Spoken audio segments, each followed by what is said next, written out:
Since the dawn of time, human beings have been building things to make our lives easier. Now, rarely do we ever stop to think if there are consequences. We don't typically associate a consequence with an easier life. I mean, when do we ever consider that there will be a problem from making something more efficient, from making something more convenient? Why would there be problems if our lives are easier? Surely, if we remove problems, then we are left with comfort, peace, security, efficiency, convenience, you name it. But, and there's always a but, what price do we pay for that? Welcome to the Sage Verse, with real works and true words. Patterns of recognition leave your brain converged. Time is irrelevant when the thoughts of impediment corrupt your soul with mind-numbing nemesis. The sage's way is where the truth hits the page. Turn your soul into a library in the name of knowledge and discovery. We seek out reality to be gone of human apathy. In modern society, we rarely consider the benefit of hardship. Challenge, difficulty, trauma, stages in life where you are met with adversity. And these are often caused by problems in one's immediate environment. Now, if we could remove problems and live in this ideal reality where they don't exist, then would life be better? No. Why? Because in nature, problems exist. This is a fact of life. And if we are to trust in the process of nature, then we can accept the fact that human beings have an innate problem-solving capability that allows us to overcome challenges and issues in life.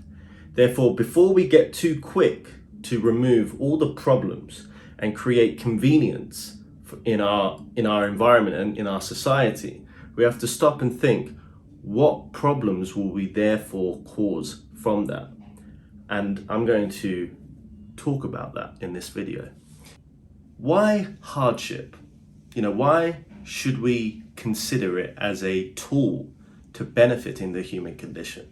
Well, if we go back to the ancient Greeks and Romans, they knew that in order to build a strong character and in order to cultivate one's internal spirit, mental fortitude, they would have to go through some degree of adversity.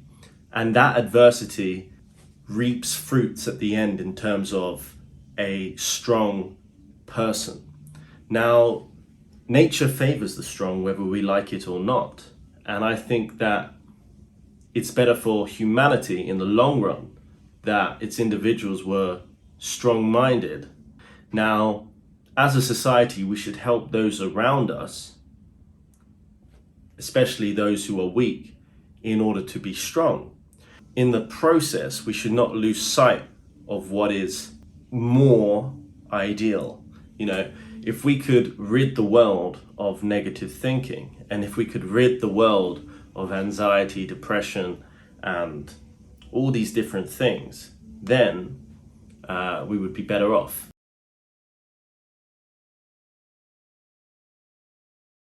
What does AI allow us to do? It allows us to outsource all of our functionality. It allows us to outsource our thinking. It allows us to outsource our information. We no longer have to go out and research and find information for ourselves, which along that journey would have problems. I mean, this is a fact of life. So if that's removed, therefore you're acquiring knowledge without a sense of justice. Now, what do I mean by justice? Well, it's not earned. You haven't put the hard work in to acquire that knowledge. AI has done it for you. So to what degree have you earned that? And this can translate to many other things. Think about the possibilities of AI. It will remove the need for you to act as a human being, and it will act as a human being for you. Well, what's that going to render you to? It's going to render you obsolete, futile, useless.